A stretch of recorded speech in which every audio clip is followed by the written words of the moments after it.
So let us have the converse. So again, the converse of a conditional statement is formed by interchanging the hypothesis and the conclusion. So kung meron po tayong P, Q, so magiging if Q, then P po siya. Baliktad po natin the word interchange. Okay, so it may also be true or false. Let's have an example. If this is your conditional statement where you have if P then Q, so yan naman ang lagi natin ginagamit, P then Q. They are hypothesis and conclusion. So this is your conditional statement. If you live in Davao, then you live in Mindanao. So this is your, what's this? If. So after if, this is your hypothesis. This is your P. Then, you live in Mindanao. So you live in Mindanao. This is your Q. This is your conclusion. Okay. So, if you live in Davao, then you live in Mindanao. So, this is your hypothesis. This is your conclusion. Now, for us to convert this into its converse, so, ang converse niya po, interchanged po natin. So, if, kung ang conditional ay if P then Q, ang converse natin, if Q, then P. Baliktad lang po. So, magiging, if you live in Mindanao, okay, if you live in Mindanao, then you live in Davao.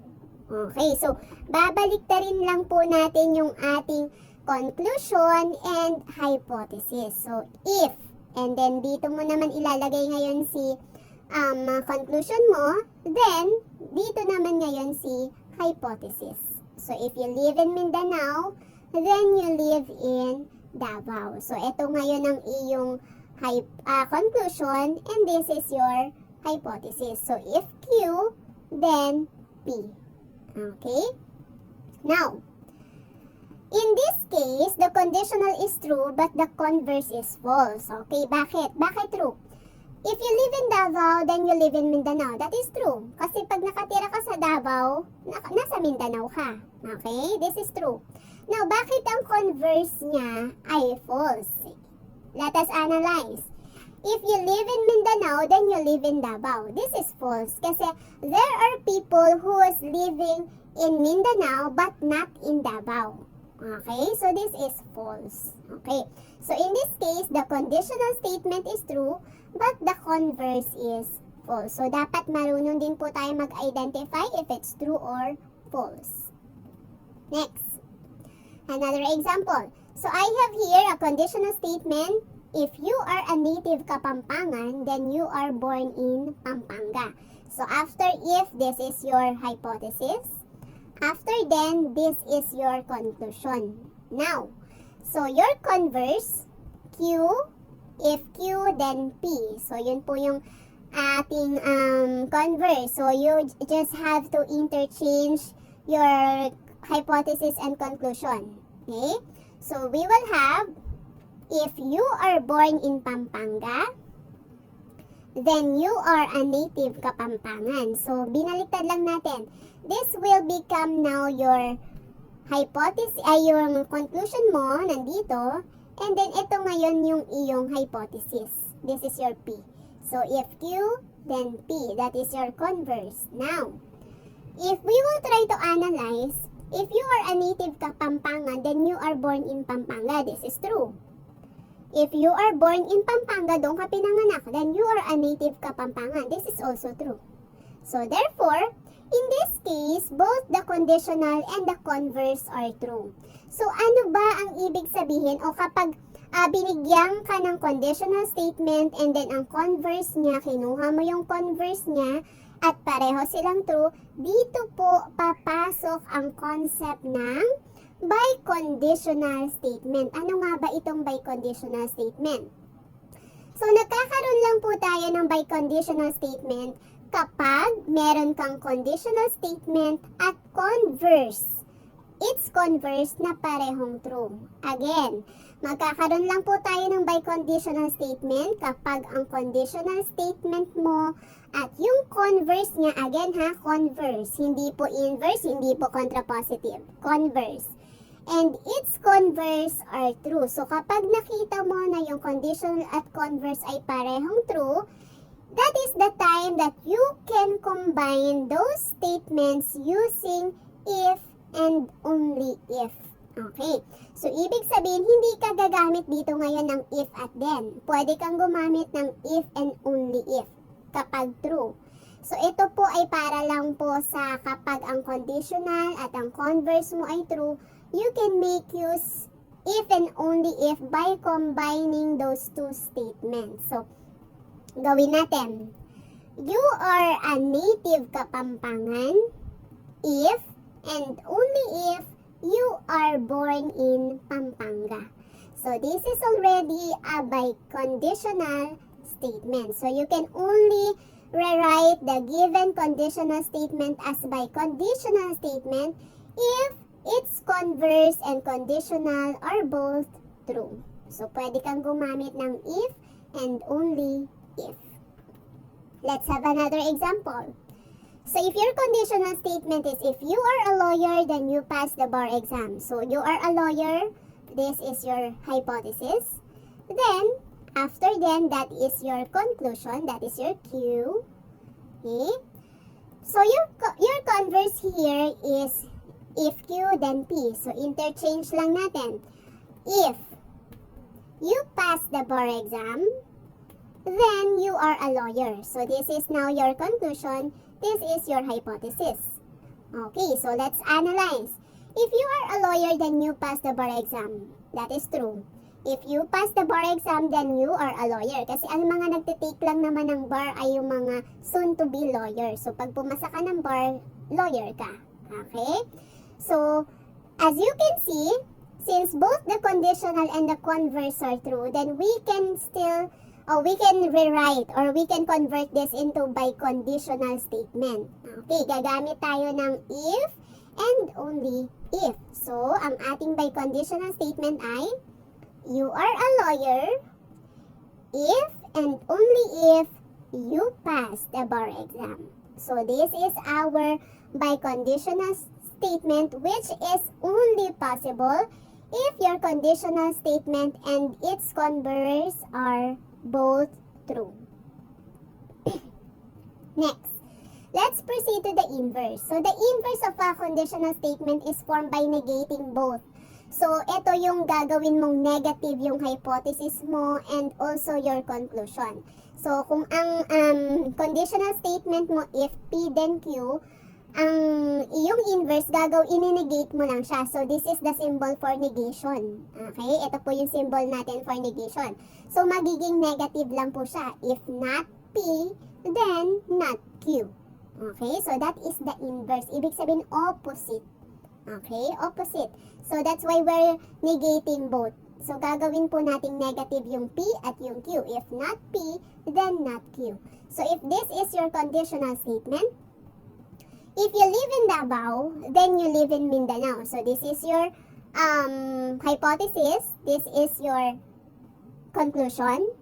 So, gagawin natin yung inverse. If not P, then not Q. So, as you can see, there's no need to interchange. You just have to negate both the hypothesis and the conclusion. So, wala kang kailangan i-negate dito. I-interchange.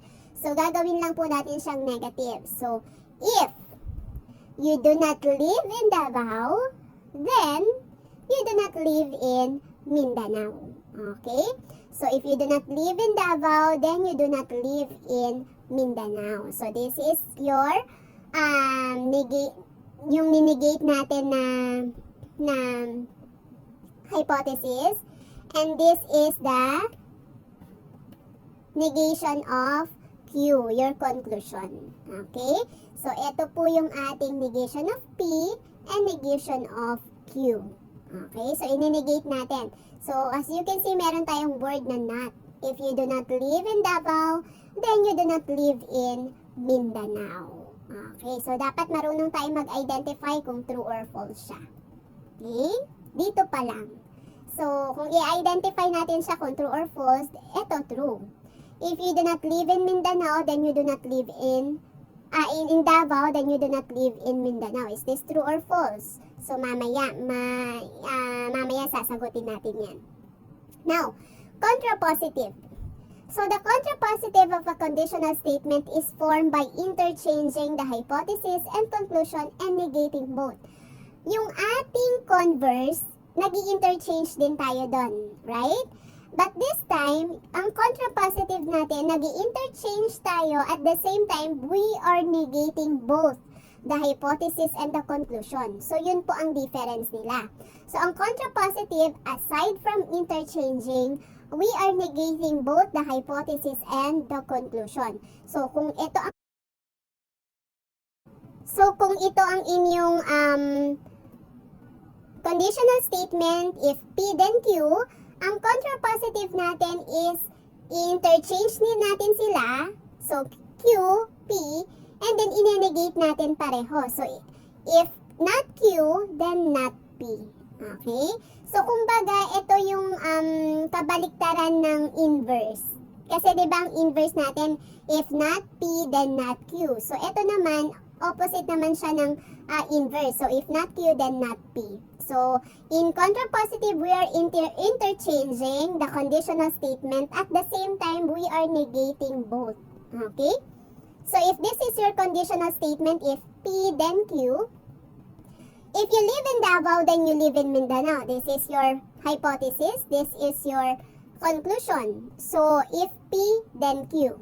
So, ang contrapositive natin, ito yung Q mo, ito yung P, interchange, and then negate, not.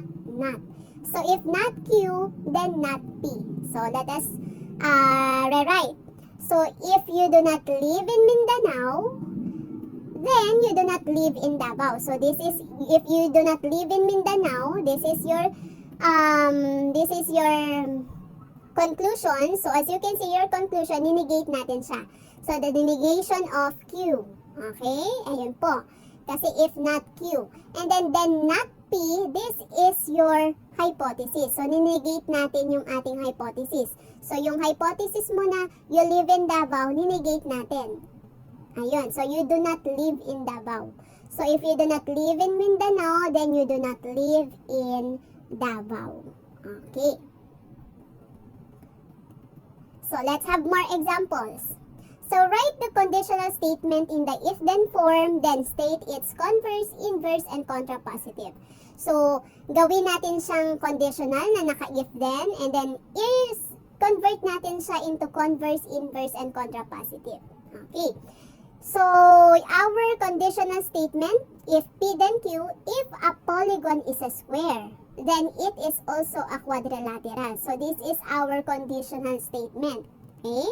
So, kung gagawin natin siyang, this is your hypothesis, this is your conclusion. So, kung gagawin natin siyang converse, if Q, then P, so interchange natin. If a polygon is a quadrilateral, then it is also a square. Okay? Kunin natin yung inverse. So, again yung sa converse natin, pinagbaliktad lang natin, QP. Sinusunod natin ito. So, if a polygon is a quadrilateral, then it is also a square. Next, dito naman sa inverse. So, gagawin natin, inenegate natin yung P at yung Q. So, if a polygon is not a square, then, negate rin natin yung Q, then, it is also not a quadrilateral. Okay, so negate lang natin both. Next, ang contrapositive natin, if not Q, then not P. So, if this is your Q, this is your P, negate natin siya pareho, and then interchange. Or, pwede kang tumingin dito sa inverse. Kung meron kang inverse, nagawa mo yung inverse, interchange mo lang yung inverse mo. Kasi ito lang po yan. If not P, then not Q, binaliktad lang. If not Q, then not P. Okay? So, kung given yung inverse mo, kahit sa inverse ka na tumingin. Pero kung hindi, balik ka dun sa conditional statement. Yung Q, if not Q, i-negate mo to, then not P. I-negate mo rin yung iyong hypothesis.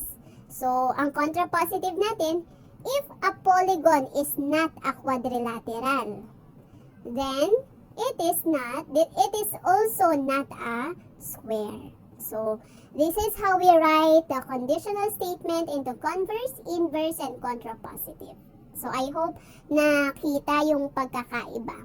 Let's have another example. Ay, by the way, so identify natin kung true or false sila. Okay? So, isa-isahin natin. If a polygon is a square, then it is also a quadrilateral. That is true. Right? Kung square siya, considered siya as quadrilateral. Next. If a polygon is a quadrilateral, then it is also a square. This is false. Okay? Because not all quadrilaterals are square. Okay? Hindi pag sinabing quadrilateral, square agad siya.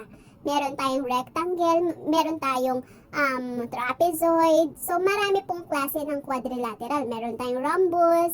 So, if a polygon is a quadrilateral, then it is also a square. So, that is false. Kasi, hindi lang naman po square ang quadrilateral. Next, if a polygon is not a square, then it is also not a quadrilateral. So, this is false. Okay?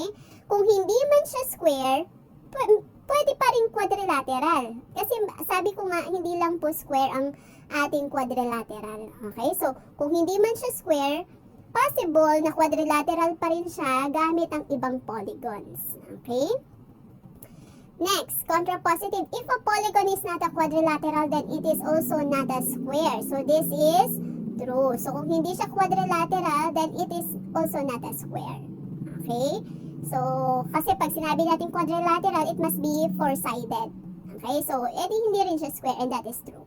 So, dapat marunong po tayong mag-analyze if it's true or false. Next. Write the conditional statement in the if-then form, then state its converse, inverse, and contrapositive. So, just like what we did sa ating previous slide. So, a guitar, dito naman, given yung ating statement. Okay? A guitar player is a musician. So, gawin natin ang conditional. If P, then Q. So, if you are a guitar player, then you are a musician. Gawin natin ang converse. This is your hypothesis. This is your conclusion.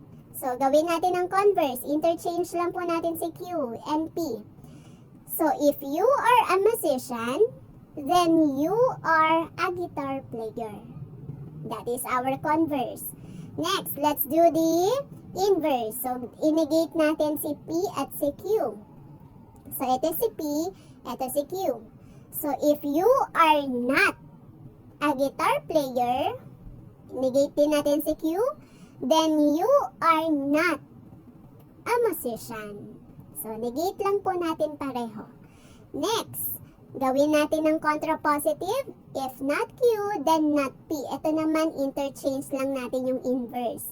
So, if you are not a musician, then you are not a guitar player. Okay? Pinagbaliktad lang natin yung ating inverse kasi if not Q, then not P. Now, let us identify if it's true or false.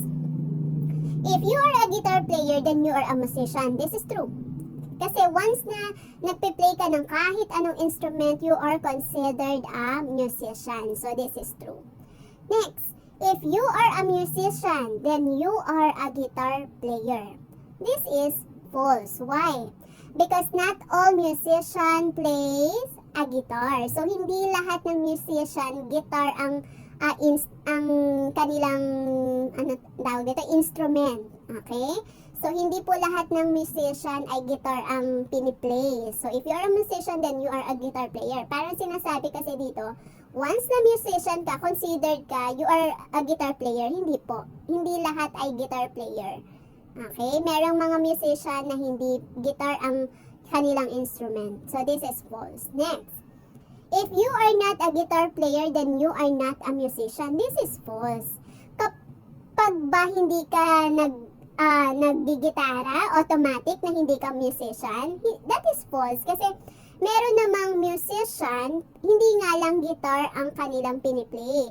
Maybe they are playing other instruments. So, dahil hindi siya naggigitara, hindi na agad siya musician. Paano kung ang piniplay niya ay violin? Okay? So, musician pa rin siya. Hindi nga lang guitar. So, this is false. Okay?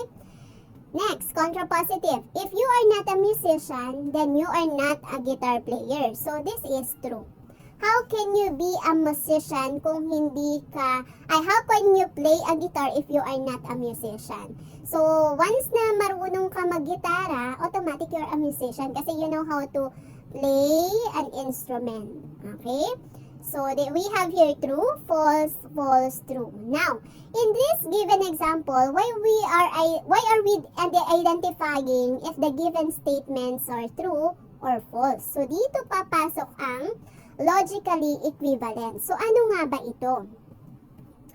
These are two statements. Statements are logically equivalent if they have the same truth values for every possible interpretation. Ano ibig sabihin nito? Kapag parehong lumabas na true or false sila, it can either be both true or false. Okay? So, kapag pareho na lumabas na pareho silang true or pareho silang false, then they are considered logically equivalent. Okay? So, gamitin natin yung example natin kanina. So, yung conditional true, yung converse false, yung inverse false, yung contrapositive true. Okay? So, tingnan natin yung equivalence ng conditional at contrapositive. Okay. So, the conditional statement is logically equivalent to its contrapositive. So, ito po yung ating conditional statement. Logically equivalent daw siya sa ating contrapositive. Why? Because as you can see, the truth values are both true. So, ang parehong lumabas sa kanila ay true. So, sabi, mako-consider lang natin siya na logically equivalent kapag pareho ang kanilang truth values. So, si conditional statement is logically equivalent to its contrapositive since they are both true. Okay? What else? The converse and inverse of a conditional statement are logically equivalent to each other. Why? Because they are both false. So, sabi nga, pag pareho sila ng truth values, they are logically equivalent. So, si converse and inverse ng ating conditional statement ay logically equivalent since they are both false. But, neither of them is logically equivalent to the conditional statement. Pero alin man dito sa dalawa, isa man dito sa dalawa ay hindi logically equivalent sa ating conditional statement kasi iba siya. This is true. Okay? So again, si conditional statement ay logically equivalent sa contrapositive kasi pareho silang true.